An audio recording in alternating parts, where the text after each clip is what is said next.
आप जब भी कोई धर्मांतरण की घटना हो उसके खिलाफ एनएसए लगाइए, नेशनल सिक्योरिटी एक्ट लगाइए। भाई कोई बॉर्डर पे वहां पे सीसीटीवी तो लगा है नहीं कि कौन सा घुसपैठिया कब एंटर कर रहा है, कोई पर्ची तो कटती नहीं कि उसको लिख दिया जाए कि घुसपैठिया कब एंटर किया। 60 करोड़ बच्चों को पैदा होना, अगर हमने भी कानून बनाया होता 1950 में, आज हमारी जनसंख्या 90 करोड़ होती। अवांछित औलाद हमेशा अवांछित कार्य करेगी, वांछित औलाद हमेशा वांछित कार्य करेगी। आतंकवादी को फांसी देने से भी आतंकवाद खत्म नहीं, वो जरूरी है, लेकिन वो कहते नहीं, जब 100 आतंकवादी पैदा हो गए, 2 को पकड़ लिया, 1 को इनकाउंटर कर दिया, 1 को सजा दे दिया, उससे काम नहीं होने वाला है। तो आज की डेट में घुसपैठियों के पास पूरे कागज है, मतलब हमारे आपके पास हो सकता है 3 कागज 4 कागज हो, उनके पास 5 कागज 6 कागज है, हमसे ज्यादा कागज उन्होंने बनवा के रखे हुए हैं। जब तक घुसपैठियों के खिलाफ देशद्रोह की धारा नहीं लगेगी, ऑर्गेनाइज क्राइम इसको घोषित नहीं किया जाएगा, देशद्रोह को घुसपैठियों के खिलाफ नेशनल सिक्योरिटी एक्ट नहीं लगेगा, यूएपीए नहीं लगेगा, इनकी 100% प्रॉपर्टी जब्त करने के लिए प्रावधान नहीं होगा। नमस्कार, मैं हूं आपके साथ नम्रता और आप देख रहे हैं एनएमएफ न्यूज। मेरे साथ आज स्टूडियो में एक बार फिर से मौजूद हैं सुप्रीम कोर्ट के धाकड़ वकील और बीजेपी नेता अश्वनी उपाध्याय। सर, सबसे पहले आपका स्वागत करना चाहूंगी। देखिए, देश में ऐसी कई समस्याएं हैं जो घर कर गई हैं, और सर आप भी इस बात से इत्तेफाक रखेंगे कि ये समस्याएं हैं जो एकदम से नहीं आई हैं, बल्कि बहुत सालों से फल फूल रही हैं।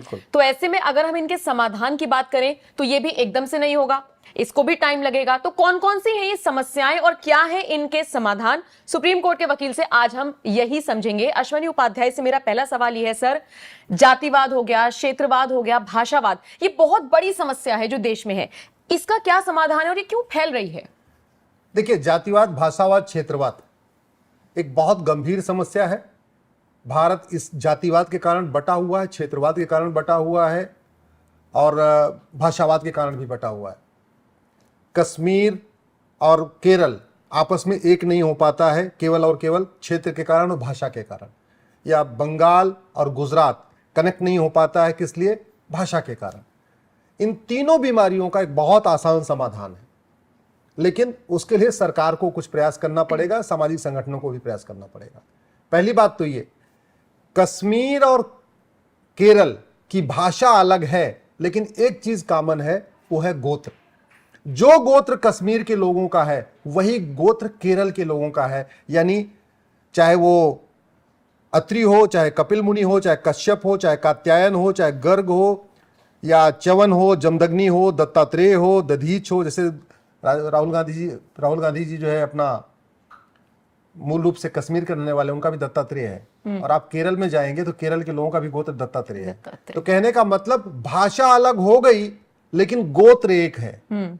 इसी तरीके से बंगाल के लोग और गुजरात के लोग, क्षेत्र अलग अलग है, वो एक बंगाली कहलाता है, एक गुजराती कहलाता है, उनकी जाति भी अलग है, भाषा भी अलग है, क्षेत्र भी अलग है, लेकिन जो गोत्र गुजरात के लोगों का है वही गोत्र बंगाल के लोगों का है।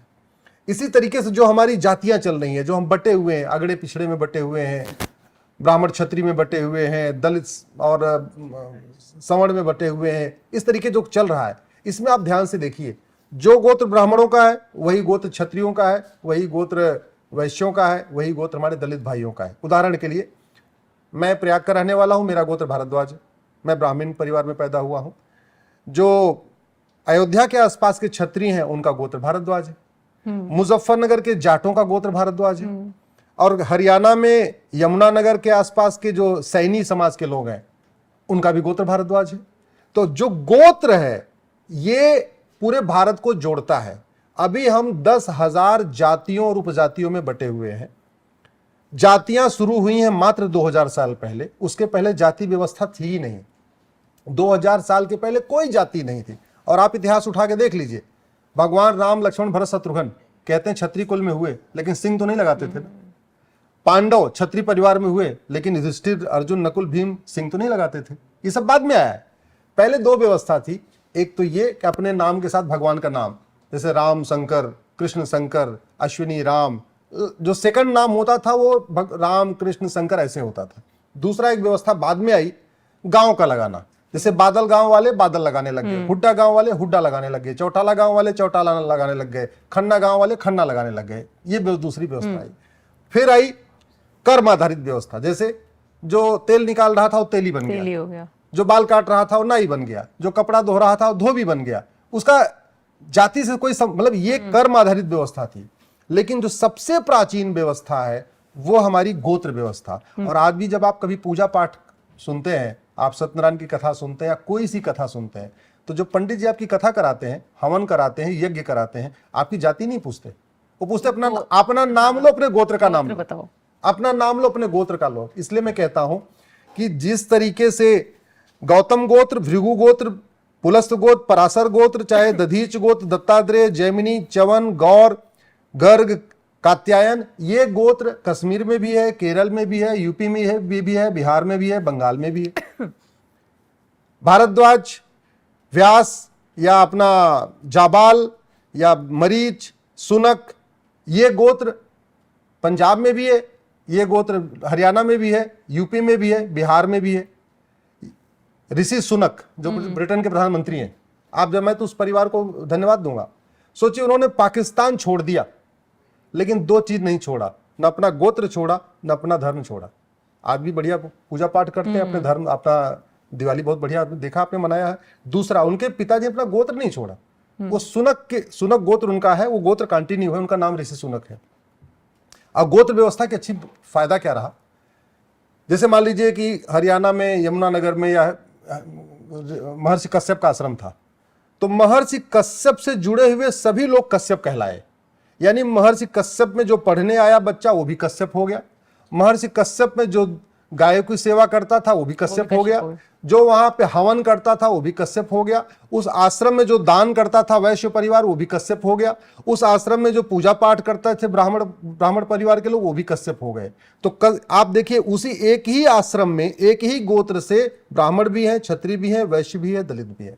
दूसरा, चूंकि इन ऋषियों का आश्रम पूरे देश में घूम घूम के था, ऐसा नहीं था ये जितने हमारे महर्षि थे, चाहे वो महर्षि भृगु हो, महर्षि भार्गव है, महर्षि भारद्वाज है, महर्षि गौतम है, महर्षि कश्यप है, महर्षि पराशर है, उनका एक आश्रम नहीं था। उनका आश्रम दक्षिण भारत में भी था, उत्तर भारत में था, पूर्वी भारत में भी था, पश्चिमी भारत में था। तो वो जहां जहां गए, उनके जितने दीक्षित लोग, जिन लोगों ने उनसे दीक्षा लिया वो भी वही गोत्र लगाने लग गए, जिन लोगों को उन्होंने शिक्षा दिया वो भी वही गोत्र लगाने लग गए। इसका नतीजा ये है कि उत्तर से दक्षिण, पूरब से पश्चिम, भाषा तो अलग अलग है लेकिन गोत्र कॉमन है। उत्तर से दक्षिण, पूरब से पश्चिम जातियां अलग हैं लेकिन गोत्र कॉमन है। जो गोत्र तमिलियंस का है वही गोत्र हमारे यूपी वालों का भी है, वही हमारे गोत्र बिहार वालों का है। तो भाषा तमिल और हिंदी में झगड़ा होता है कि तमिल भाषा और हिंदी भाषा के लोग भाषावाद फैलाते हैं, लेकिन आप ध्यान से देखिए तो तमिलनाडु के लोगों का वही गोत्र है जो यूपी के गोत्र है, जो बिहार का गोत्र है, जो बंगाल का गोत्र है। मैं पूरे देश में घूमता हूं, मैं पूछता रहता हूं कई बार, हाँ भाई अपना अपना बताओ। अभी मेरा मुंबई में 100वां कार्यक्रम था, मैंने वहां पूछा भाई किसका किसका भारद्वाज है। संयोग से एक वहां पे वैश्य परिवार ने बताया जी मेरा गोत्र भारद्वाज है, एक पटेल ने बताया ओबीसी में आते हैं, बोला मेरा गोत्र भारद्वाज है, एक यादव जी ने बताया मेरा गोत्र भारद्वाज है, अब मैं तो ब्राह्मण हुई एक भारद्वाज, और लकली एक अयोध्या के वहां छत्री मिल गए, वो बोले मेरा गोत्र भारद्वाज है। तो उसी एक ही बैठक में, छोटे से बैठक में एक भारद्वाज गोत्र लेकिन सभी जातियों को जोड़ रहा है। और मैं यूपी का रहने वाला और वो जो वैश्य थे वो गुजरात के रहने वाले, तो यानी वो भाषावाद भी खत्म हुआ, क्षेत्रवाद भी खत्म हुआ। इसलिए मैं कहता हूं अब समय आ गया है, सरकार जातिगत जनगणना कराने की बजाय उसको गोत्रवत जनगणना कराना चाहिए। दूसरा, सरकार को कागज के ऊपर जो जाति पूछती है उसको बंद करना चाहिए, उसको गोत्र पूछना चाहिए। उससे उत्तर दक्षिण जुड़ जाएगा, पूरब पश्चिम जुड़ जाएगा, ब्राह्मण क्षत्रिय वैश्य दलित का जो भेदभाव चला है वो भी खत्म हो जाएगा। भाई कैसे छुआछूत हो सकता है जब वही भारद्वाज गोत्र ब्राह्मण का, वही भारद्वाज गोत्र दलित का, वही भारद्वाज क्षत्रिय का, तो आपस में छुआछूत रहेगा कैसे? बिल्कुल भी नहीं। और सबसे बड़ा फायदा होगा जो 10,000 जातियों उपजातियों में बटे हैं, ये 100 गोत्रों में जुड़ जाएंगे। फिर भारत के अंदर 10,000 जातियां नहीं होंगी, भारत के अंदर 100 गोत्र होंगे। और ये सबसे बड़ा फायदा होगा शादी विवाह में। अभी शादी विवाह में लोग अपनी अपनी जाति में शादी विवाह ढूंढते हैं, जाति के बाहर जाते नहीं। ऐसे क्या होगा, आपके पास 100 गोत्र है, मान लो भारद्वाज गोत्र है, अब भारद्वाज गोत्र यूपी वालों का भी है, बिहार वालों का भी है, बंगाल वालों का भी है, तमिलनाडु वालों का भी है, केरल वालों का भी है, हरियाणा राजस्थान वालों का, कहीं शादी करो कोई फर्क ही नहीं पड़ता। आपको अपनी जाति के लोग पूरे देश में नहीं मिलेंगे, लेकिन अपने गोत्र के लोग पूरे देश में मिल जाएंगे, अपने गोत्र के लोग हर भाषा में मिलेंगे, अपने गोत्र के लोग हर क्षेत्र में मिलेंगे। तो जो शादी विवाह के लिए अंदर एक बड़ा मतलब प्रॉब्लम हो जाती है कई बार कि अपनी जाति में लोग मिलते नहीं अपने आसपास, तो कोई जरूरत नहीं अपने गोत्र में ढूंढते रहो। तो ये इतना मतलब गंभीर मुद्दा जिसको लेकर अक्सर चर्चा होती है, बहुत आसान शब्दों में आपने समझा दिया, लेकिन एक मुद्दा ऐसा है जो ना ही वो मुद्दा गंभीर, मतलब आप उसे ये नहीं कह सकते कि आप उसको लाइटली ले सकते हैं, और ना ही मुझे लगता है इसका समाधान ऐसा इजी होगा। मेरा मतलब है आतंकवाद से जुड़ा हुआ ये ऐसा मुद्दा है जिससे हर देश परेशान है, और भारत तो खैर आतंकवाद के खिलाफ आवाज उठा ही रहा है। हमने कई जगहों पर देखा है, जब ट्रूडो के साथ भारत का विवाद हुआ, ट्रूडो ने इस तरीके की बात कही, तो यहां पर भी भारत का एक ही मुद्दा था। बाकी इजराइल और जिस तरीके से भी पूरा हमास का युद्ध हम लोगों ने देखा, उसमें भी भारत ने अपना निष्पक्ष रूप दिखाया, लेकिन कहा कि हम आतंकवाद के खिलाफ हैं। हम अंदर खाने से कैसे लड़ाई लड़ें, अलगाववाद से हम कैसे लड़ें, इस समस्या का क्या समाधान हो सकता है? देखिए, आतंकवाद का समाधान आतंकवादी को मारना नहीं है। आप एक आतंकवादी मारोगे तब तक 100 आतंकवादी पैदा हो जाएंगे। आतंकवादी सोच को खत्म करना जरूरी है, और गांधी जी इस बात को कहते भी थे कि अपराधी को मारने से अपराध खत्म नहीं होता, अपराधी सोच को खत्म करना जरूरी है। आज की डेट में 50 से ज्यादा देश आतंकवाद से परेशान है। ठीक है, आपका तुर्की अशांत है, यमन अशांत है, कांगो अशांत है, ईरान अशांत है, इराक अशांत है, सूडान अशांत है, इजिप्ट अशांत है, सीरिया अशांत है, बांग्लादेश अशांत है, फिलीपींस अशांत है, सोमालिया अशांत है, पाकिस्तान अशांत है, नाइजीरिया अशांत है, तजाकिस्तान अशांत है, अफगानिस्तान अशांत है। दुर्योधन का ननिहाल गंधार, जब तक वहां सनातन संस्कृति थी, सनातन धर्म था, शांत था। जैसे ही वो कंधार बन गया, आजकल अफगानिस्तान हो गया है, बदहाल हो गया है। इसी तरीके से राजा भरत का ननिहाल, जहां से माता कैकेयी आई थी, शांत समृद्ध खुशहाल था। जब से वो पेशावर बना, पाकिस्तान बना, तब से देखिए रोज बम धमाके हो रहे हैं। पर्शिया बहुत शांत था, समृद्ध था, खुशहाल था। जब से वो ईरान बना है, देख लीजिए अशांत पड़ा हुआ है। इसी तरीके से बाल्हिक शांत था, बल्ख बन गया अशांत है। कंबोज शांत था, बदख्शा बन गया अशांत है। सुवास्तु शांत था, स्वात घाटी बन गया अशांत है। तक्षशिला शांत था, जब से रावलपिंडी बना अशांत है। और अगर आप गूगल करिए डेजिनेटेड टेररिस्ट ग्रुप, जो अंतरराष्ट्रीय आतंकवादी संगठन जिसको यूएन ने बैन किया है, उनके नाम देखिए आप। अब्दुल्ला आजम, अबू सयाफ, अदन हबियान, अल हरमैन, अल इत्तिहाद, अल माउंटेन, अल नुसरा, अल कैदा, अंसार अल सरिया, अंसार इस्लाम, अंसार डाइन, इस तरीके से इनके नाम है। इनमें सब में एक समानता है। मेरा यह मानना है कि एक पर्टिकुलर स्कूल इस पूरे सोच को, आतंकवादी सोच को बढ़ा रहा है, आगे बढ़ा रहा है। तो जब तक वो स्कूल नहीं बंद होगा, तब तक ये सोच नहीं बंद होगी। जब तक सोच नहीं बंद होगी, तब तक आतंकवाद नहीं रुकेगा। आतंकवाद को बंद करने का एक ही तरीका है, फिर से भारत में गुरुकुल शिक्षा, वैदिक शिक्षा पद्धति लागू किया जाए। और वो जो 16 संस्कार थे, जैसे पहले हमारे सनातन संस्कृति में 25 संस्कार थे, उसको कम करके बाद में महर्षि व्यास ने इसको 16 संस्कार कर दिया। 16 संस्कार के बारे में एकदम भारत में लोग जानते नहीं हैं, उसको फॉलो नहीं कर रहे हैं। इसका नतीजा ये हो रहा है, अवांछित औलादें पैदा हो रही हैं। एक बात याद रखिए, अवांछित औलाद हमेशा अवांछित कार्य करेगी, वांछित औलाद हमेशा वांछित कार्य करेगी। बड़ी सीधी सी बात है।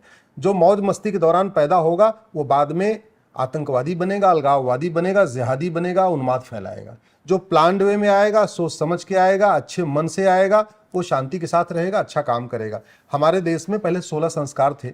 गर्भाधान संस्कार था, पुंसवन संस्कार था, सीमांतोन्नयन संस्कार था, जातकर्म संस्कार था, नामकरण संस्कार था, निष्क्रमण संस्कार था, अन्नप्राशन संस्कार था। ये सारे संस्कार बंद हो गए। मुंडन संस्कार बंद हो गया, कर्णवेधन बंद हो गया, विद्यारंभ बंद हो गया, उपनयन, वेदारंभ, केशांत, समवर्तन, विवाह संस्कार, ये जो संस्कार बने थे, ये बड़े वैज्ञानिक तरीके से थे। इसमें समाज को भी लाभ मिलता था, परिवार को भी लाभ मिलता था। आज की डेट में आप देख लीजिए क्या सिचुएशन हो गई। घर परिवार में कितनी शांति है आपको पता है, समाज में कितनी शांति आपको पता है, और देश में कितनी अशांति ये भी आपको पता है। तरीका यही है, आपको भारत में वैदिक शिक्षा लागू करना पड़ेगा। जो 16 संस्कार की व्यवस्था थी, उसको सिलेबस करिकुलम में डालना पड़ेगा। और सबसे इंपॉर्टेंट, ये जो गुलामी का जो सिलेबस है, जो मैकाले सिलेबस है, मिशनरी सिलेबस है या मदरसा शिक्षा है, इसको कंप्लीट बैन करना पड़ेगा। आप जरा सोचिए, बाबर, हुमायूं, तुगलक, गजनी, गोरी आए यहाँ पे, लूटे, अत्याचार किए। उन आक्रांताओं के कारण हमारी लाखों माताओं बहनों ने जौहर किया, आत्महत्या किया, सब कुछ किया। इसके बावजूद उनको पढ़ाया जा रहा है। क्या लेना देना उनसे? अरे वो हत्यारे थे, बलात्कारी थे, आए, लूटे, तोड़े, सब कुछ चले गए। हमारे जो महाराजा थे, महान राजा, मैं कुछ राजाओं का नाम बताता हूं, उनको शायद आपने भी नहीं पढ़ा होगा, हमें भी नहीं पढ़ाएंगे। राजा कश्यप, राजा विवस्वान, राजा मनु, राजा इच्छाकु, राजा कुच्छी, राजा विकुच्छी, राजा वाण, राजा पृथु, राजा त्रिशंकु, राजा धुंधमार, राजा मानधाता, राजा सुसंधि, राजा ध्रुवसंधि, राजा भरत, राजा असित, राजा सगर, राजा अंशुमान, राजा दिलीप, राजा भगीरथ, राजा रघु। अब रघु के बारे में हमें एक चौपाई पता है, रघुकुल रीत सदा चली आई, प्राण जाई पर वचन न बजाई। लेकिन राजा रघु कितने महान थे, उनके बारे में नहीं पढ़ाएंगे। लोधी पढ़ाएंगे, गजनी पढ़ाएंगे, बाबर पढ़ाएंगे, हुमायूं पढ़ाएंगे, शेरशाह पढ़ाएंगे, तुगलक को पढ़ाएंगे, सब पढ़ाएंगे। लेकिन इन महान राजाओं को नहीं पढ़ाएंगे। और आप अगर आप दिल्ली में जाइए, इंडिया गेट के चारों तरफ ऐसे सारे लुटेरे वहसी आक्रांताओं पे नाम पे सड़कें भी मिलेंगी आपको, लेकिन इन राजाओं के नाम पे कोई सड़क नहीं है। भाई दिल्ली को युधिष्ठिर ने बसाया, खांडव प्रस्थ था, उनको बंटवारे में मिला, उसको उन्होंने मेहनत करके उसको इंद्रप्रस्थ बना दिया।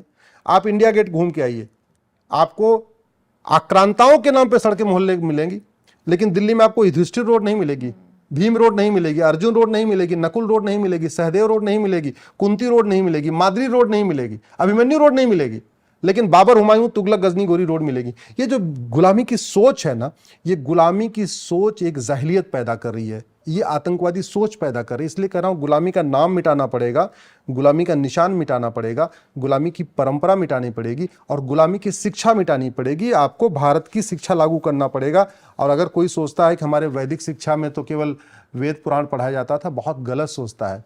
हमारे देश में 555 मॉडल था। 5 साल का प्राइमरी होता था जो गुरुकुल वैदिक शिक्षा थी, 5 साल का सेकेंडरी होता था, 5 साल का ग्रेजुएशन होता था। 5 साल के प्राइमरी में केवल उसको वेद पुराण पढ़ाया जाता था, भगवत गीता रामायण पढ़ाया जाता था, यज्ञ विज्ञान पढ़ाया जाता था, योग विज्ञान पढ़ाया जाता था, मनोविज्ञान पढ़ाया जाता था। यानी 5 साल तक, यानी 5वीं साल वो गुरुकुल में आया, 5 साल का हो गया, और 10 साल तक वो केवल और केवल उसको ऐसी शिक्षा दी जाती थी जिससे तन मन से स्वस्थ हो, उसके अंदर कोई मानसिक विकार ना आए, किसी का नुकसान करने के ना सोचे। अष्टांग योग उसको सिखाया जाता था, योग प्राणायाम, ध्यान, सूर्य नमस्कार, इस तरीके के उसको पूरी तरीके से 10 साल में, 10 साल होते होते वो तन से मन से स्वस्थ हो जाता था। फिर उसको विषय की जानकारी दी जाती थी। और विषय आजकल तो आपको 6वीं 7वीं 8वीं में 7 या 8 विषय पढ़ाए जाते हैं। पहले गुरुकुल में चूंकि वो शुरू के 5 साल तन मन से स्वस्थ इतना हो गया कि उसको 20 विषय पढ़ाए जाते थे। जो सेकेंडरी व्यवस्था थी उसमें अग्नि विद्या यानी मेटलर्जी पढ़ाई जाती थी, वायु विद्या पढ़ाई जाती थी, एरोनॉटिक्स, जल विद्या पढ़ाई जाती थी, स्पेस साइंस पढ़ाया जाता था, अर्थ स्टडी पढ़ाया जाता था, सन स्टडी पढ़ाया जाता था, लूनार स्टडी पढ़ाया जाता था, वेदर फॉरकास्ट पढ़ाया जाता था, सोलर एनर्जी पढ़ाया जाता था, स्पेस रिसर्च पढ़ाया जाता था, astronomy, geography, time study, mining, gems and metals, gravity, solar energy, communication, plane, water vessels, arms ammunition, material study, Vedic science, commerce, agriculture, animal husbandry, bird keeping, mechanics, vehicle designing, gems, jewellery, ये सब सिखाया जाता था। 20 विषय पढ़ाए जाते थे। आज की डेट में अगर 20 विषय पढ़ा दे तो बच्चा पागल हो जाएगा, माता पिता भी पागल हो जाएंगे, जानते हैं, क्योंकि बच्चे की स्टेमिना नहीं है, बच्चे की स्टेमिना नहीं है। पहले क्या था, शुरू के 5 साल की प्राइमरी में उसको एकदम स्ट्रांग बना दिया, मन से भी स्ट्रांग बना दिया, तन से भी स्ट्रांग बना दिया, अच्छे विचारों वाला बना दिया, उसका कंसंट्रेशन बढ़ा दिया, उसको इतना योग प्राणायाम कराया कि उससे आप कितनी भी मेहनत कराओ कोई फर्क नहीं पड़ेगा। फिर 6वीं से लेके 10वीं तक, यानी जो सेकेंडरी था 5 साल का, उसमें उसको विषय की जानकारी दे दिया। 10 साल पूरा हो गया जिसका 5 साल का प्राइमरी, 5 साल का सेकेंडरी। फिर पूछा जाता भाई तुम्हें पढ़ना है कि नहीं पढ़ना? नहीं पढ़ना, अब जाओ अपने माता पिता के साथ व्यापार करो, जो धंधा व्यापार करना है, जो काम करना है, तुम्हें कर्मकांड करना है, जो करो। जिसको स्पेशलाइजेशन करना है वो आगे बढ़ता था, 5 साल का ग्रेजुएशन करता था। तो मेरा ये मानना है कि जब तक भारत में वैदिक शिक्षा नहीं आएगी, 16 संस्कार लागू नहीं होगा, रामचरितमानस को और वाल्मीकि रामायण को सिलेबस में नहीं डाला जाएगा, चारों वेद को सिलेबस में नहीं डाला जाएगा, और फिर से वही 555 मॉडल यानी 5 साल का प्राइमरी, 5 साल का सेकेंडरी, 5 साल का ग्रेजुएशन, वो मॉडल शुरू नहीं होगा, तब तक आतंकवाद, अलगाववाद बिल्कुल नहीं खत्म होगा, बिल्कुल नहीं रुकेगा। पुलिस बढ़ाने से आतंकवाद खत्म नहीं होगा, कोर्ट बढ़ाने से आतंकवाद नहीं खत्म होगा, आतंकवादी को फांसी देने से भी आतंकवाद खत्म नहीं, वो जरूरी है। लेकिन वो कहते नहीं, जब 100 आतंकवादी पैदा हो गए, 2 को पकड़ लिया, 1 को इनकाउंटर कर दिया, 1 को सजा दे दिया, उससे काम नहीं होने वाला है। आतंकवादी जो सोच है उस सोच को खत्म करना पड़ेगा, और वो है वैदिक शिक्षा, गुरुकुल शिक्षा। वैदिक शिक्षा और गुरुकुल शिक्षा से बहुत हद तक हम आतंकवादी सोच को खत्म कर सकते हैं, क्योंकि इसमें बहुत अभी टाइम लगेगा। पहले तो इसको सोचना पड़ेगा सरकार को, उसके बाद इनिशिएटिव लेना पड़ेगा, तो अभी हमें बहुत साल, मुझे लगता है, इंतजार करना पड़ सकता है। लेकिन एक मुद्दा ऐसा है जिस पर इंस्टेंट एक्शन हो सकता है, तो आप उससे इत्तेफाक रखते हैं कि इंस्टेंट एक्शन हो या फिर इसमें भी कोई और समाधान है? मेरा मुद्दा है धर्मांतरण का। पिछले काफी वक्त से चल रहा है, अब तो खैर जब से केंद्र में मोदी सरकार आई है, या फिर अगर हम यूपी की बात करें, योगी सरकार आई है, तो खुलकर ये मुद्दे सामने आने लगे हैं, इनमें एक्शन भी होता है, कानून भी लाए जा रहे हैं। धर्मांतरण को कैसे रोका जा सकता है? या फिर जो घुसपैठ, जो कि हमारे देश के लिए सबसे बड़ा खतरा है, हम छोटे छोटे केसेस में देखते हैं। मान लीजिए, बहुत आगे नहीं जाऊंगी, सीमा हैदर को ही ले लीजिए, जिस तरीके से उनकी एंट्री हुई, बहुत मुद्दा हुआ, बहुत बवाल मचा। लेकिन सीमा हैदर तो सिर्फ एक केस है, ऐसे तो ना जाने कितने घुसपैठी रोजाना भारत में एंट्री करते हैं। इन पर कैसे रोकथाम इनकी हो सकती है? देखिए, धर्मांतरण के बारे में आपको आज एक ऐसी घटना बता रहा हूं जिसपे कभी मेन स्ट्रीम मीडिया में कभी चर्चा नहीं हुई, ना अखबारों में लेख आया। 2013-14 में यूपी, बिहार, बंगाल, असम, झारखंड के बच्चे गायब होते थे। गायब होते गए। गरीबों के बच्चे, गरीबों कोई सुनता भी नहीं है। पुलिस में गए, FIR हो गई, कोई जांच नहीं हुई। 2 साल में बिहार, झारखंड, आसाम, बंगाल से लगभग 60,000 बच्चे गायब हो गए और बच्चों को कोई पता न चले। बाद में एक सोशल एक्टिविस्ट हैं केरल के, उनको पता चला कि ये जो बच्चे गायब हो रहे हैं, ये सारे के सारे बच्चे केरल में आ रहे हैं। उन्होंने PIL फाइल किया। PIL पे 2015 में केरल हाई कोर्ट ने ऑर्डर दिया कि इसकी CBI जांच करो। क्यों? उनको डाउट कैसे हुआ? क्योंकि सारे बच्चे हिंदी वगैरह बोलते थे, केरल की भाषा बोल नहीं पाते थे। वहाँ गए, उनको किडनैप करके रखा गया। उसमें 1-2 बच्चे भाग गए उस यतीम खाने से, वो रोते रहे। वो उनको मिल गए तो उन्होंने बताया कि ये सिचुएशन है। भारत में कन्वर्जन के लिए, धर्मांतरण करने के लिए किडनैपिंग होती है। आप सोच सकती हैं, ये जितने गरीबों के बच्चे गायब होते हैं, झुग्गी झोपड़ी से गायब होते हैं, झारखंड से, आदिवासी एरिया से गायब, ये सारे के सारे बच्चे किडनैप किए जाते हैं, इनको कन्वर्ट किया जाता है। अभी एक लेटेस्ट घटना आई है, जो चंडीगढ़ से बच्चा गायब हुआ था। एक गरीब बिहार के परिवार का बच्चा था वो, और वो मिला है मुजफ्फरनगर में। पता चला कन्वर्ट कर दिया गया था, मदरसे में रह रहा था। ये एक प्लान्ड वे में है। दुर्भाग्यवश इस पर गंभीरता के साथ चर्चा नहीं होती। मेरा ये मानना है, जब तक NSA नहीं लगेगा तब तक धर्मांतरण नहीं रुकेगा। धर्मांतरण राष्ट्र की सुरक्षा के लिए खतरा है, और ये बात मैं कह रहा हूं, मेरे साथ साथ सुप्रीम कोर्ट ने कहा है मेरी PIL पे। मैंने PIL फाइल किया है जो भी सुप्रीम कोर्ट में चल रही है, उसमें सुप्रीम कोर्ट ने भी कहा है कि जो धर्मांतरण राष्ट्र की सुरक्षा के लिए खतरा है। इसलिए मैं सभी राज्य सरकारों से रिक्वेस्ट करता हूं, देश के सभी पुलिस कप्तान से रिक्वेस्ट करता हूं, सारे पुलिस अधिकारियों से रिक्वेस्ट करता हूं, आप जब भी कोई धर्मांतरण की घटना हो, उसके खिलाफ NSA लगाइए, नेशनल सिक्योरिटी एक्ट लगाइए। धर्मांतरण अपने आप में एक वेजिंग वॉर है। मैं क्यों कह रहा हूं? एक बहुत बड़ा गलत नैरेटिव फैलाया जाता था कि मुगल आए थे यहां बिजनेस व्यापार करने और अंग्रेज आए थे बिजनेस व्यापार करने। ना, मुगल यहां इस्लाम को फैलाने आए थे और अंग्रेज यहां पे क्रिश्चियनिटी को फैलाने आए थे। ये बिजनेस व्यापार करना और सत्ता हथियाना, ये उनका उस कन्वर्जन के लिए उनको चाहिए था। आपको अगर किसी को कन्वर्ट करना, सबसे बढ़िया वहां की सत्ता हथियार लो, सबको कन्वर्ट कर दो। यही काम मुगलों ने किया, यही काम अंग्रेजों ने किया। अल्टीमेट उनका गोल यहां से पैसा लूटना या केवल सत्ता हथियाना नहीं था। अल्टीमेट गोल भारत को, मुगलों का लक्ष्य था भारत को इस्लामिक राष्ट्र बनाना, अंग्रेजों का लक्ष्य था भारत को एक क्रिश्चियन देश बनाना। और उन्होंने काफी हद तक सफल भी हो गए। 9 राज्यों में हम खत्म हो चुके हैं, 200 जिलों में हम खत्म हो चुके हैं, 300 तहसीलों में हिंदुओं डेमोग्राफी बदल चुकी है। बॉर्डर की 283 जो तहसीलें हैं भारत के बॉर्डर की, उसकी पूरी डेमोग्राफी बदल चुकी है। अंदर जो भारत के अंदर की तहसीलें हैं उसमें बहुत सारी, तो 9 राज्यों में खत्म हो गए हिंदू, 200 जिलों में हिंदू खत्म हो चुके हैं, 300 तहसीलों में हिंदू खत्म हो चुके हैं। इसका मेन कारण है धर्मांतरण, घुसपैठ, जनसंख्या विस्फोट। धर्मांतरण तब रुकेगा जब धर्मांतरण कराने वाले मिशनरियों, जिहादियों और उनके मददगारों, जो उनको बाकायदा कोई फंडिंग देता है, कोई, क्योंकि ऑर्गेनाइज तरीके से होता है ना, जो उनके मददगारों के खिलाफ नेशनल सिक्योरिटी एक्ट लगाया जाएगा। NSA लगाने का फायदा ये होता है 1 साल तक जमानत नहीं होती। धर्मांतरण हमारी देश की एकता अखंडता के लिए खतरा है। देश की एकता अखंडता के जो खतरे हैं उससे निपटने के लिए हमारे पास एक कानून है, उसको UAPA कहते हैं। लेकिन दुर्भाग्यवश कोई भी जिला, कोई भी सरकार UAPA लगा नहीं रही है धर्मांतरण कराने वालों पे। धर्मांतरण अपने आप में वेजिंग वॉर है, ये इनडायरेक्ट वॉर है भारत के खिलाफ। और वेजिंग वॉर के लिए हमारे पास एक सेक्शन 121 है इंडियन पिनल कोड में, जिसमें आजीवन कारावास की सजा है। लेकिन कोई भी पुलिस, कोई भी सरकार धर्मांतरण कराने वाले मिशनरियों, जिहादियों और उनके मददगारों के खिलाफ वेजिंग वॉर की धारा नहीं लगा रही है। धर्मांतरण अपने आप में देशद्रोह है। देशद्रोह के लिए हमारे पास धारा है सेक्शन 124A, लेकिन कोई भी सरकार धर्मांतरण कराने वालों के खिलाफ 124A लगा नहीं रही है। धर्मांतरण एक ऑर्गेनाइज क्राइम है, इसमें एक आदमी नहीं रहता, इसमें कई पूरा एक सिंडिकेट होता है। कोई एक आदमी उसको जगह देता है, एक आदमी उसको बाइक देता है, एक आदमी उसको लिटरेचर देता है, एक आदमी उसको लालच देता है, एक आदमी फंसाता है। ऐसा कई लोग मिलकर करते हैं उसमें। तो ऑर्गेनाइज क्राइम से निपटने के लिए हमारे पास एक कानून है। जैसे यूपी में उसको गैंगस्टर एक्ट कहते हैं, महाराष्ट्र में उसको मकोका कहते हैं, गुजरात में उसको गुजकोका कहते हैं। तो मैं राज्य सरकारों से निवेदन करता हूं, देश के सभी पुलिस अधिकारियों से करता हूं, धर्मांतरण कराने वालों के खिलाफ 5 कानून लगाइए।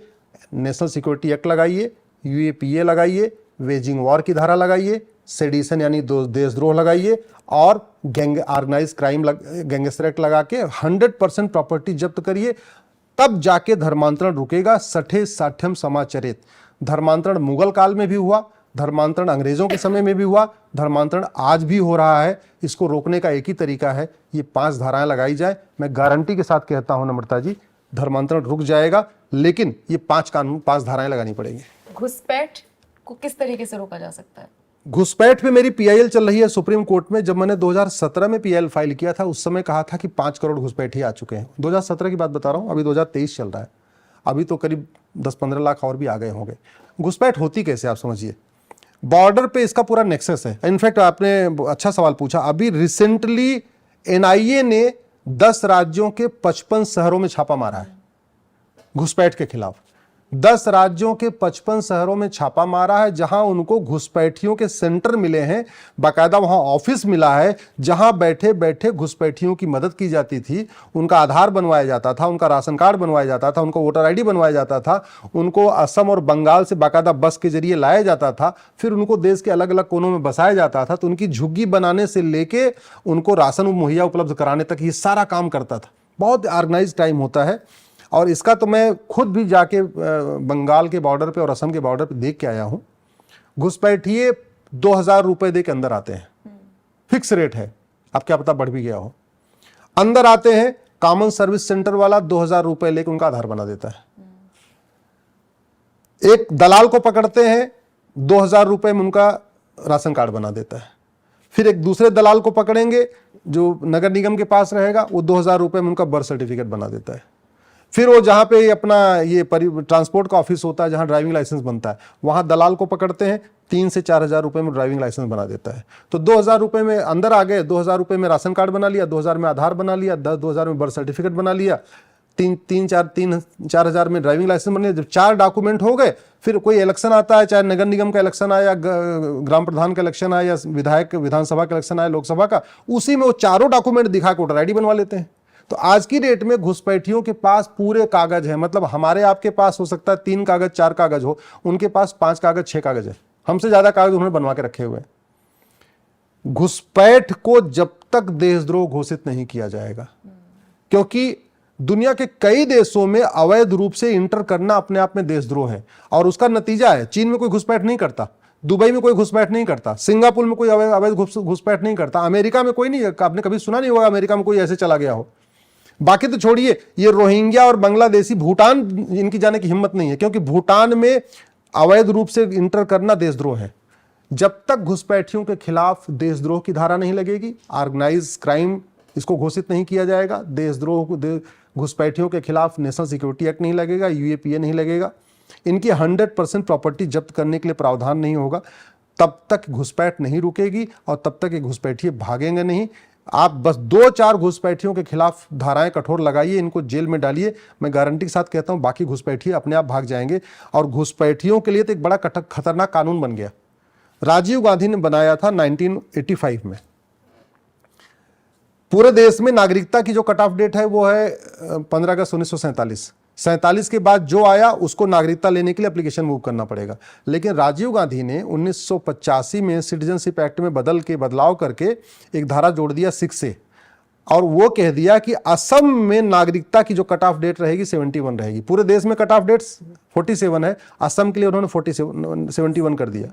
उसका नतीजा ये है कि असम में घुसपैठिए, चाहे वो 80 में आए, चाहे 1990 में आए, या 2000 में आए, 2010 में आए, वो सारे ये कहते हैं हम 71 के पहले आ गए थे। भाई कोई बॉर्डर पे वहां पे सीसीटीवी तो लगा है नहीं कि कौन सा घुसपैठिया कब एंटर कर रहा है, कोई पर्ची तो कटती नहीं कि उसको लिख दिया जाए कि घुसपैठिया कब एंटर किया। अब इसका नतीजा यह कि पूरे देश में घुसपैठिए जहां भी पकड़े जाते हैं वो ये कहते हैं कि भैया हम असम में 71 के पहले आ गए थे, उस धारा 6A को हमने सुप्रीम कोर्ट में चैलेंज किया है, अभी उस पर सुनवाई होने वाली है। जब तक धारा 6A नहीं हटेगी और घुसपैठियों के खिलाफ NSA नहीं लगेगा, UAPA नहीं लगेगा, वेजिंग वॉर नहीं लगेगा, सेडिशन नहीं लगेगा और गैंगस्टर नहीं लगेगा, तब तक ये घुसपैठिए भागेंगे नहीं। और ये घुसपैठियों ने दुनिया के कई देशों की डेमोग्राफी बदल दिया है। अभी देख लीजिए आप कि इसके पहले फ्रांस में आगजनी हुई है, पूरा यूरोप घुसपैठियों से जल रहा है, अमेरिका में भी गाहे बगाहे शुरू हो जाता है, अभी लंदन में देखिए बीच बीच में वहाँ पे हंगामा शुरू हो जाता है। ये घुसपैठी हमारे लिए बहुत खतरनाक है। तरीका यही है, कानून, और दूसरा कोई तरीका नहीं है। और चलिए आगे बढ़ते हैं। एक मुद्दा है जनसंख्या नियंत्रण का, इसको कैसे नियंत्रण में किया जा सकता है? देखिए, भारत पॉपुलेशन के मामले में अब चीन से भी आगे निकल गया है, हम सबसे आगे हो गए हैं, नंबर 1 पर हो गए हैं, तो निश्चित तौर पर ये थोड़ा सा चिंता का, थोड़ा क्या बहुत चिंता का विषय है। तो इस जनसंख्या पर नियंत्रण कैसे लगेगा, ये एक बड़ा मुद्दा है। सर, आपको क्या लगता है कौन से कानून अब इसके लिए लाने चाहिए जो इस पर थोड़ी सी लगाम लग सके, ताकि भारत जिस दिशा में बढ़ रहा है वहां पे थोड़ा सा रुक जाए? देखिए, हमारे पास जमीन 2% है। अगर जमीन के हिसाब से उसी रेशियो में 2% हमारी जनसंख्या होती तो दुनिया की जनसंख्या 750 करोड़ है, और हमारे पास दुनिया की केवल 2% जमीन है। तो 2% की जमीन के हिसाब से तो हमारी जनसंख्या मात्र 15 करोड़ होनी चाहिए। हमारे पास जमीन 2% है, पानी 4% है दुनिया का। तो जमीन के हिसाब से हमारी जनसंख्या 15 करोड़ होनी चाहिए। पानी 4% है दुनिया का, इसलिए हमारी जनसंख्या 30 करोड़ होनी चाहिए। एक्चुअल हमारी जनसंख्या 150 करोड़ हो चुकी है। ये मैं एफिडेविट पे सुप्रीम कोर्ट में दिया है, जो मेरी PIL है। 130 करोड़ आधार बन चुके हैं, और आज भी 20 करोड़ लोग बिना आधार के हैं। छोटे बच्चों का आधार नहीं बनता है जब तक वो चौथी पांचवी 4-5 साल का नहीं हो जाए, 6 साल का नहीं हो जाए, स्कूल नहीं जाता, तब तक आधार नहीं बनता है भारत में। अगर आप समस्याओं को देखिए, जितनी समस्याएं हैं, एयर पोल्यूशन का मूल कारण जनसंख्या विस्फोट है, वाटर पोल्यूशन का मूल कारण जनसंख्या विस्फोट है, नॉइज पोल्यूशन का मूल कारण जनसंख्या विस्फोट है, सड़क पे भीड़ है, रेल में भीड़ है, जेल में भीड़ है, त्योहारों पे देखिए गाड़ियां खचाखच है। इतनी गाड़ियां बढ़ गई हैं बंगाल के लिए, बिहार के लिए। गाड़ियों की संख्या 5 गुनी हो चुकी है बंगाल बिहार के लिए। लेकिन आप त्योहार पे देख लीजिए, दिवाली, होली, छठ पूजा देख लीजिए, कितनी भीड़ रहती है। गरीबी का मूल कारण जनसंख्या विस्फोट है, बेरोजगारी का मूल कारण जनसंख्या विस्फोट है। तो अगर आप ध्यान से समझिए तो भारत की 50% समस्याओं का मूल कारण जनसंख्या विस्फोट है। लोगों को शुद्ध दूध नहीं मिल पा रहा है, इतनी जनसंख्या हो चुकी है। शुद्ध सब्जी नहीं मिल पा रही है, शुद्ध फल नहीं मिल पा रहा है, सब कुछ अशुद्ध हो रहा है। उसका मूल कारण जनसंख्या विस्फोट है। और बढ़ते अपराध का भी मूल कारण जनसंख्या विस्फोट है। मैंने कई जेलों में सर्वे कराया, ये चोरी, लूट, झपटमारी करने वाले, ड्रग स्मगलिंग करने वाले, ये गांजा चरस से जगह जगह चोरी बेचते, ये सारा काम करने वाले, इसका बड़ा कारण ये है जनसंख्या विस्फोट। जो हमारे दो फॉलो करता है, आराम से अपने बच्चों को पाल लेता है, पढ़ा लेता है, ठीक ठाक खाना पीना भी दे लेता है, तो उनके अपराधी बनने के चांस कम होते हैं। जब 10 बच्चे हो गए, सोर्स ऑफ इनकम है नहीं, कमाई मुश्किल से 300 रुपये 400 रुपये दिन भर की है, बच्चे हो जाते हैं 10, तो स्वाभाविक सी बात है ना उनकी अच्छी देखभाल हो पाती है, ना उनको अच्छा खाना पीना मिल पाता है, ना अच्छी उनकी स्कूलिंग हो पाती है। तो कोई चोर बन जाएगा, कोई बलात्कारी बनेगा, कोई लुटेरा बनेगा, यही बनता है। जनसंख्या नियंत्रण कानून बना के चीन ने 60 करोड़ बच्चों को पैदा होने से रोक दिया। चीन, हम 1947 में आज़ाद हुए, चीन हमसे 2 साल के बाद आज़ाद हुआ 1949 में। उसने 1950 में जो पहला काम किया, हमारे दो लागू कर दिया। बाद में 1971 में तो उन्होंने फिर उसको हम दो हमारे एक कर दिया। जब पूरी तरीके से कंट्रोल कर लिया तो फिर बाद में उसको अलाउ कर दिया, हम दो हमारे दो कर दिया है। 60 करोड़ बच्चों को पैदा होना, अगर हमने भी कानून बनाया होता 1950 में, आज हमारी जनसंख्या 90 करोड़ होती। आज हम 150 करोड़ हो चुके हैं। इतनी समस्याएं हैं। 80 करोड़ लोगों को मुफ्त में राशन देना पड़ रहा है। 80 करोड़ लोग गरीबी रेखा के नीचे हैं। ये गर्व की बात नहीं है, इनफैक्ट ये शर्म की बात है कि हमारे देश में 80 करोड़ लोग गरीबी रेखा के नीचे रहते हैं। सरकार जब तक 2 करोड़ घर बनाती है, 10 करोड़ बेघर पैदा हो जाते हैं। सरकार जब तक 2 करोड़ रोजगार देती है, 10 करोड़ बेरोजगार पैदा हो जाते हैं। इसलिए किसी भी समस्या का समाधान जनसंख्या नियंत्रण के बिना हो ही नहीं सकता है। लेकिन जनसंख्या नियंत्रण तभी होगा जब कानून टफ होगा। आपको कानून बनाना पड़ेगा जो 2 से ज़्यादा बच्चा करे, तीसरा बच्चा करते ही वोटिंग राइट खत्म, चौथा बच्चा करते ही सिटीजनशिप खत्म। आपको नागरिकता वापस लेने और वोटिंग राइट वापस लेने का, जब तक ये कानून नहीं बनेगा तब तक मुझे लगता है जनसंख्या नियंत्रण सफल नहीं हो पाएगा। अगर हम ये सोचते हैं कि नहीं हम 50,000 रुपये इंसेंटिव देंगे, 1 लाख रुपये इंसेंटिव देंगे, उसमें करप्शन हो जाएगा। पता चला नसबंदी हुई नहीं, 50,000 रुपये का अगर ऑफर दिया तो 25,000 डॉक्टर ने ले लिया, 25,000 जिसका नसबंदी दिखानी थी उसको नसबंदी दिखा दिया और नसबंदी भी हुई नहीं, 50,000 रुपये सरकारी खजाने से और चला गया।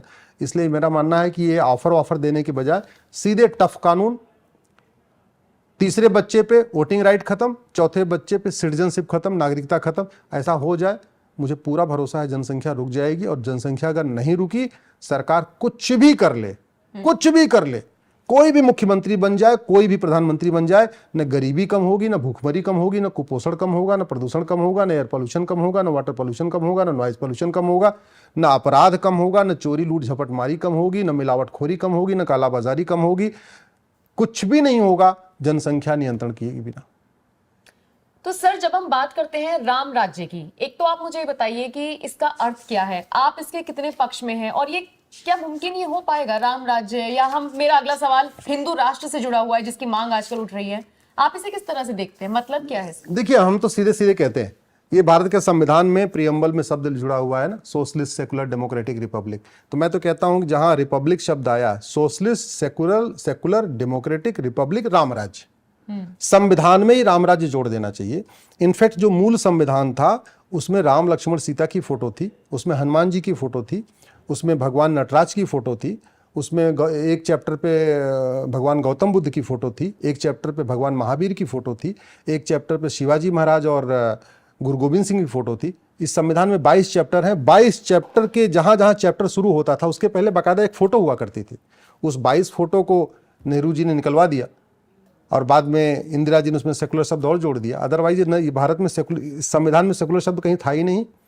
भारत एक धर्मनिरपेक्ष, पंथ निरपेक्ष देश है, धर्मनिरपेक्ष नहीं है। कोई भी देश धर्मनिरपेक्ष हो ही नहीं सकता है। सुप्रीम कोर्ट का ध्येय वाक्य है, ये तो धर्मस्ततो जय। इसलिए मैं कह रहा हूं, राम राज्य का मतलब क्या है? राम राज्य का मतलब है दैहिक दैविक भौतिक तापा, राम राज नहीं काहू ही व्यापा। न किसी को दैहिक कष्ट है, न किसी को भौतिक कष्ट है। सब लोग आनंद पूर्वक रहते हैं। सब नर करें परस्पर प्रीति और चलहि स्वधर्म निरसृत नीति। सब लोग परस्पर प्रीति करते हैं, अपने अपने धर्म का पालन करते हैं। अपने अपने धर्म का मतलब डॉक्टर अपने धर्म का पालन कर रहा है, वकील अपने धर्म का पालन कर रहा है, जज अपने धर्म का पालन कर रहा है, पत्रकार अपने धर्म का पालन कर रहा है। सब अपने अपने धर्म का पालन कर रहे हैं। ये तभी आएगा जब गुलामी का नाम हटेगा, गुलामी की निशानी हटेगी, गुलामी की सोच हटेगी, गुलामी की परंपरा हटेगी, गुलामी की कुरीतियां हटेंगी, गुलामी का रीति रिवाज हटेगा, गुलामी की शिक्षा खत्म होगी, गुलामी की चिकित्सा खत्म होगी, गुलामी की पुलिस व्यवस्था खत्म होगी, गुलामी की न्यायिक व्यवस्था खत्म होगी, गुलामी का टैक्स सिस्टम खत्म होगा, गुलामी का एडमिनिस्ट्रेटिव सिस्टम खत्म होगा। सच्चाई ये है, भारत इंडिपेंडेंट तो है, स्वतंत्र तो है, लेकिन संप्रभु नहीं है। जबकि संविधान कहता है प्रियम्बल में, हम एक संप्रभु राष्ट्र बनाएंगे। और संविधान की शपथ लेने वाले सांसद, विधायक, मंत्री और जज यही शपथ लेते हैं, हम एक संप्रभु भारत बनाएंगे। संप्रभुता का मतलब गुलामी का कुछ नहीं होना चाहिए, सब हर चीज का भारतीकरण होना चाहिए। शिक्षा का भारतीकरण, चिकित्सा व्यवस्था का भारतीकरण हो, न्यायिक व्यवस्था का भारतीकरण हो, पुलिस व्यवस्था का भारतीकरण हो, प्रशासनिक व्यवस्था का भारतीकरण हो। तो राम राज्य आने के लिए आपको पुलिस रिफॉर्म करना पड़ेगा, जुडिशियल रिफॉर्म करना पड़ेगा, टैक्स रिफॉर्म करना पड़ेगा, एजुकेशन रिफॉर्म करना पड़ेगा, आपको हेल्थ केयर रिफॉर्म करना पड़ेगा। आप जरा सोचिए, भारत का टोटल जो हेल्थ का बजट है 6 लाख करोड़ का है, ठीक है। ये सारा का सारा 6 लाख करोड़ एलोपैथी पे खर्च हो जाता है, जो विदेशी चिकित्सा व्यवस्था है। हमारी चिकित्सा व्यवस्था योग, आयुर्वेद, नेचुरोपैथी, ये भारतीय चिकित्सा व्यवस्था है। हमने उस पर कुछ खर्च ही नहीं किया।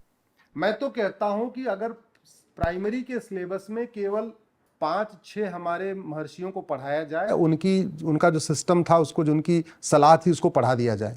महर्षि चरक को अगर प्राइमरी के सिलेबस में पढ़ाया जाए, महर्षि सुश्रुत को प्राइमरी के सिलेबस में पढ़ाया जाए, महर्षि सारंगधर को पढ़ाया जाए, महर्षि भाव प्रकाश को पढ़ाया जाए, महर्षि माधवकर को पढ़ाया जाए, महर्षि पतंजलि को पढ़ाया जाए, इन 6 महापुरुषों को प्राइमरी के सिलेबस में डाल दिया जाए, लोग इतने समझदार हो जाएंगे, चौकन्ने हो जाएंगे, आधी बीमारी आने नहीं देंगे। कहते नहीं, prevention is better than cure. तो प्रिवेंशन करना है तो आप केवल इतना काम करिए, चरक, सुश्रुत, वाग्भट, माधवकर, सारंगधर और पतंजलि, इनको आप सिलेबस में डाल दीजिए। लोग खुद ही अलर्ट हो जाएंगे, क्या खाना क्या नहीं खाना, कब सोना, कैसे लेटना, कैसे उठना, कैसे बैठना, सारी चीजें सीख जाएंगी।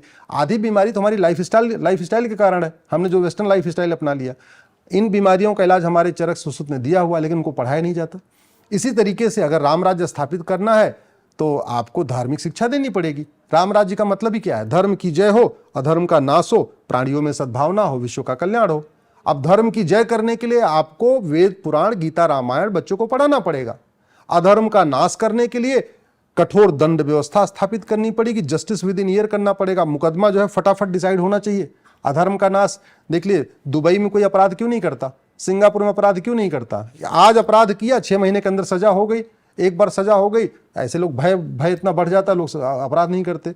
तो अधर्म का नाश करने के लिए पुलिस व्यवस्था अच्छी करनी पड़ेगी, न्यायिक व्यवस्था अच्छी करनी पड़ेगी, प्रशासनिक व्यवस्था अच्छी करनी पड़ेगी। प्राणियों में सद्भावना हो, जब तक ये मैकाले शिक्षा चल रही है, मदरसा शिक्षा चल रही है और मिशनरी शिक्षा चल रही है, भारत में प्राणियों में सद्भावना नहीं हो सकती। प्राणियों में सद्भावना के लिए आपको वैदिक शिक्षा और गुरुकुल शिक्षा व्यवस्था लागू करना पड़ेगा। विश्व कल्याण हो, सनातन धर्म का प्रचार, सनातन धर्म को अपनाइए, विश्व कल्याण हो जाएगा। मैं इसलिए क्यों कह रहा हूं, हम लोग कहते हैं धर्म की जय हो, हम कभी नहीं कहते हिंदुओं की जय हो। बिल्कुल। हम कहते हैं अधर्म का नाश हो, कभी नहीं कहते गैर हिंदुओं का नाश हो। हम कहते हैं प्राणियों में सद्भावना हो, हम ये नहीं कहते केवल हिंदुओं में सद्भावना हो। और हम कहते हैं विश्व का कल्याण हो, हम कभी नहीं कहते केवल हिंदुओं का कल्याण हो। दूसरी तरफ मदरसे में क्या सिखाया जाता है, मिशनरी स्कूलों में क्या सिखाया जाता है, मदरसों में सिखाया जाता है मुस्लिम्स की जय हो, गैर मुस्लिम का नाश हो, मुस्लिम में सद्भावना हो, मुस्लिम्स का कल्याण हो। आपके मिशनरी स्कूलों में क्या सिखाया जाता है, ईसाइयों की जय हो, गैर ईसाइयों का नाश हो, ईसाइयों में सद्भावना हो, ईसाइयों का कल्याण हो। दूसरी तरफ हम क्या कहते हैं, धर्म की जय हो, अधर्म का नाश हो, प्राणियों में सद्भावना हो, विश्व का कल्याण हो। तो राम राज्य तभी आएगा जो हमारी सनातन शिक्षा है ये लागू होगी, सनातन न्यायिक व्यवस्था लागू होगी, सनातन प्रशासनिक व्यवस्था लागू होगी। जैसे हमारे देश में 1 नेशन 1 टैक्स होता था, दुनिया भर टैक्स थोड़ी थे। आज जीएसटी भी है, वैट भी है, टीडीएस भी है, इनकम टैक्स है, दुनिया भर के टैक्स चल रहे हैं। तो ये व्यवस्थाओं को बदलना पड़ेगा, तब राम राज्य आएगा। और राम राज्य का मतलब ही यही है, अल्प मृत्यु नहीं कौनो पीरा, सब सुंदर सब दुरस शरीरा। किसी को अल्प मृत्यु नहीं है, सब सुंदर हैं, सब स्वस्थ हैं, सब साक्षर हैं, सब सबल हैं, सब सामर्थ्यवान हैं। वो तभी आ सकता है जब राम की व्यवस्था लागू हो। आपको एक बात अंत में बता दूं, मानव इतिहास में सबसे पहले यूनिफॉर्म सिविल कोड लागू करने वाले भगवान श्री राम हैं। उसके पहले तक बहुविवाह की व्यवस्था थी। भगवान श्री राम ने बोला ना, एक नारी व्रत सब लोग धारण करेंगे। उत्तरकांड में इसका वर्णन है, वाल्मीकि जी ने किया है, तुलसीदास जी ने किया है। और प्रजा को स्पष्ट संदेश देने के लिए चारों भाइयों ने एक एक विवाह किया। 2 बच्चों का नियम लागू किया उन्होंने। और प्रजा को स्पष्ट संदेश देने के लिए भगवान राम के 2 बेटे, लक्ष्मण जी के 2 बच्चे, भरत जी के 2 बच्चे, शत्रुघ्न जी के 2 बच्चे। तो जिस हम यूनिफॉर्म सिविल कोड की चर्चा आज कर रहे हैं, हजारों साल पहले भगवान श्री राम ने लागू कर दिया है। जिस यूनिफॉर्म एजुकेशन की हम बात करते हैं कि गरीब हो या अमीर सबकी किताब एक हो, ये भगवान श्री राम लागू कर चुके हैं। जिस जनसंख्या नियंत्रण की हम बात आज कर रहे हैं, हजारों साल पहले भगवान श्री राम लागू कर चुके हैं। वही राम की नीतियों को अपनाना पड़ेगा, तब राम राज्य आएगा। तो देखिए, बहुत सारी ऐसी समस्याएं हैं जिनसे अगर निजात पानी है तो ग्राउंड लेवल पर आपको भी एक्टिव होना होगा, मुझे भी एक्टिव होना होगा, देश के नागरिक के तौर पर हमें आगे आना होगा और बाकी सरकार को तो एक्शन लेना ही होगा। इस पूरे इंटरव्यू में आपने बहुत सारे मुद्दों को सुना, उनके समाधान को आपने अश्वनी उपाध्याय से जाना। ये इंटरव्यू, ये वीडियो आपको कैसा लगा, आप हमें कमेंट करके जरूर बताइएगा। और सर, बहुत बहुत शुक्रिया आपका भी हमारे साथ जुड़ने के लिए और अपना वक्त देने के लिए। बहुत बहुत शुक्रिया। नमस्कार।